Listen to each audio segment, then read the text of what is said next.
அஸ்ஸலாமு அலைக்கும் friends. Key ரைஸும் தால்ச்சாவும் சாப்பிடணும்னு சொல்லி கிரேவிங்ஸாக இருந்துச்சு. அதனால் அதான் இன்றைக்கி நான் ப்ரிப்பேர் பண்ணியிருந்தேன். என்னோடய ஸ்டைலில் கீ ரைஸ் எப்படி செய்து பார்க்கலாமா?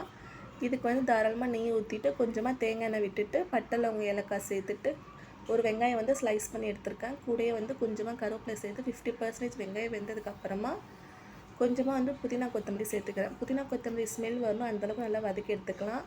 இது கூடயே வந்து பச்சை மிளகா 2 பச்சை மிளகாவும் ஒரு தக்காளி பழமான தக்காளி வந்து சேர்த்துட்டு நல்லா வதக்கிக்கலாம். நல்லா வதக்கினதுக்கப்புறமா ஒரு 2 டீஸ்பூன் அளவுக்கு இஞ்சி பூண்டு பேஸ்ட்லாம் சேர்த்துக்கலாம். இஞ்சி பூண்டு பேஸ்ட் வந்து நல்லா வதக்கி எடுத்துக்கணும், நல்லா முருகணும், அந்தளவுக்கு நல்லா வதக்கி எடுத்துக்கலாம்.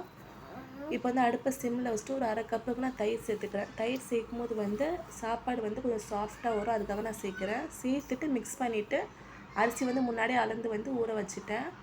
அதுக்கேற்ற தண்ணி வந்து சேர்த்துக்கலாம். சேர்த்துட்டு கொதி வந்ததுக்கப்புறமா அரிசி சேர்த்துட்டு தம் போடக்கிட்ட கொஞ்சமாக நெய் விட்டுட்டு தம் போட்டு ஓப்பன் பண்ணிங்கன்னா சூப்பரான கீ ரைஸ் வந்து ரெடி. கண்டிப்பாக ட்ரை பண்ணி பார்த்துட்டு எப்படி சொல்லி கமெண்டில் சொல்லுங்கள். இது கூடயே வந்து மட்டனோட முள் கொழுப்புலாம் போட்டு சூப்பரான தால்ச்சா வந்து ப்ரிப்பேர் பண்ணிவிட்டேன். இதோட ரெசிபி வந்து அடுத்த மினிட்ல வந்து ஷேர் பண்ணுறேன். கண்டிப்பாக இந்த நேச்சர் ரெசிபி வந்து நீங்கள் ட்ரை பண்ணி பார்த்துட்டு எப்படி சொல்லி கமெண்டில் சொல்லுங்கள். இந்த வீடியோ பிடிச்சிருந்தா லைக் பண்ணுங்கள், சப்ஸ்கிரைப் பண்ணுங்கள். அடுத்த மினிட்ல உங்களை பார்க்கலாம். பாய்.